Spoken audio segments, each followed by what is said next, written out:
కుత్బుల్లాపూర్ నియోజకవర్గం 125 డివిజన్ గాజుల రామారావు పరిధిలోని ద్వారకానగర్ మెయిన్ రోడ్లో నూతనంగా ఏర్పాటు చేసిన ఎస్ఎన్ఆర్ ఫుడ్ కోర్టును 125 division corporator Ravula Seshagirirao, TPCC రాష్ట్ర ప్రధాన కార్యదర్శి సొంటిరెడ్డి పున్నారెడ్డి, దుండిగల్ కౌన్సిలర్ షెంబిపూర్ కృష్ణ ముఖ్య అతిథులుగా హాజరై రిబ్బన్ కట్ చేసి ప్రారంభించారు. ఈ సందర్భంగా హోటల్ యాజమాన్యానికి శుభాకాంక్షలు తెలియజేస్తూ మీరు ఏర్పాటు చేసుకున్న ఈ ఫుడ్ కోర్ట్ ద్వారా కస్టమర్లకు నాణ్యమైన రుచికరమైన ఆహారాన్ని అందిస్తూ వారి మన్ననలు పొందాలని,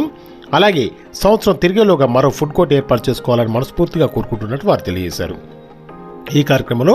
డివిజన్ అధ్యక్షులు విజయరామరెడ్డి, పోలీస్ శ్రీకాంత్, పుప్పాల భాస్కర్, రుద్ర అశోక్, సోమేష్, కస్తూరి బాలరాజ్, నవాబాయ్, శ్రీనివాస్ యాదవ్, గోవర్ధన్ రెడ్డి, యాదరెడ్డి, లక్ష్మారెడ్డి, లక్ష్మణ్, నర్సింగ్ మరియు బీఆర్ఎస్ పార్టీ నాయకులు, హోటల్ యాజమాన్య కుటుంబ సభ్యులు, వారి స్నేహితులు, సన్నిహితులు తదితరులు పాల్గొన్నారు.